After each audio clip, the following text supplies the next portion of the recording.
Bonsoir Henri. Bonsoir Emmanuel. La Libye va-t-elle sortir du chaos qui la mine depuis la chute de Kadhafi? L'arrivée à Tripoli de Fayez al-Sarraj comme Premier ministre d'un gouvernement d'union nationale parrainé par l'ONU a fait naître dans un premier temps l'espoir d'un début de normalisation. Mais depuis hier, la fronde d'un chef rebelle souligne de nouveau la fragilité de ce processus qui va sans doute prendre beaucoup de temps. Effectivement, Emmanuel, et on vient encore d'en avoir une parfaite illustration cette semaine qui avait pourtant commencé sur note d'espoir, en effet, et qui s'achève malheureusement dans la confusion. Désigné patron d'un gouvernement d'union nationale, Fayez el-Sarraj, un homme d'affaires tripolitain, est arrivé par surprise dans la capitale à bord d'un bâtiment de la marine de guerre libyenne, sans doute sous la protection d'une force de l'ONU. Il s'est installé dans une base en bordure du port de Tripoli et il s'est immédiatement mis au travail en se concentrant sur les questions financières, le nerf de la guerre, et en ne prêtant pas trop attention au bruit des tirs ni aux menaces directes qui devaient sans doute lui parvenir de la ville.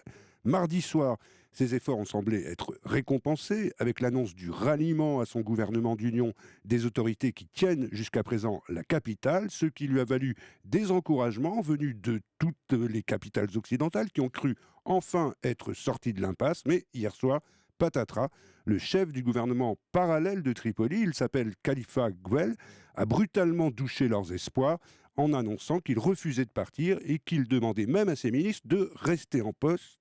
Et on en est toujours là. Avant de s'envoler pour New York, pour rendre compte au Conseil de sécurité, le médiateur de l'ONU pour la Libye, le diplomate allemand Martin Kobler, s'était montré extrêmement prudent en rappelant que les paroles devaient être suivies par les actes. Personne ne peut lui reprocher aujourd'hui d'avoir péché par excès d'optimisme. Alors malgré cette confusion qui continue de régner à Tripoli, est-ce qu'on peut dire qu'il y a quand même des progrès dans le processus de réconciliation nationale? Oui, ça avance un peu, mais toujours qu'un cas, hein. Il faut rappeler que depuis la chute de Kadhafi, le pays a sombré dans l'anarchie et qu'il est miné par les animosités personnelles, les rivalités régionales et aussi par la division des tribus. Tout ça a provoqué l'éclatement des institutions avec l'émergence de deux pouvoirs concurrents, avec deux parlements et deux gouvernements distincts, l'un à Tripoli, l'autre à Tobrouk, à l'est du pays.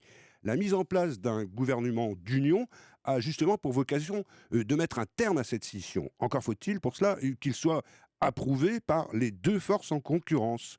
Alors on a vu que c'est loin d'être gagné à Tripoli, et puis il y a les mêmes réticences à Tobrouk, qui est pourtant le seul gouvernement reconnu jusqu'ici par la communauté internationale. Là, c'est un chef de guerre, le général Khalifa Haftar, qui refuse de faire allégeance. Donc la réconciliation risque de mettre encore pas mal de temps si elle intervient vraiment un jour. On sait, Henri, qu'il y a une urgence absolue, une priorité pour la communauté internationale, c'est de lutter contre le groupe Daesh qui a réussi à s'implanter en Libye.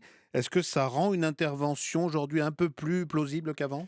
Un peu, mais vous savez, la difficulté, Emmanuel, c'est qu'il y a pratiquement aujourd'hui deux logiques parallèles, deux calendriers. Celui d'une intervention qui est urgente et celui du rétablissement d'une autorité stabilisée qui serait capable de s'associer à cette intervention, qui serait d'ailleurs essentiellement aérienne. Alors, formellement, avant d'intervenir, la communauté internationale doit d'abord obtenir le feu vert des autorités reconnues. Alors hier, c'était celle de Tobrouk qui avait cette relative légitimité, mais aujourd'hui, ça devrait plutôt être ce gouvernement d'union de Tripoli, puisqu'il a le soutien de l'ONU.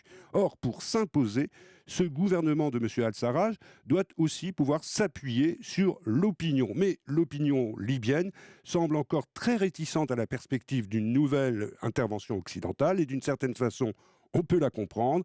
Il va bien falloir trouver les moyens de sortir rapidement de cette contradiction, car le temps presse. Et nous ne manquerons pas, bien sûr, de faire un nouveau point sur cette situation très volatile en Libye. Merci, Henri Guirchoun.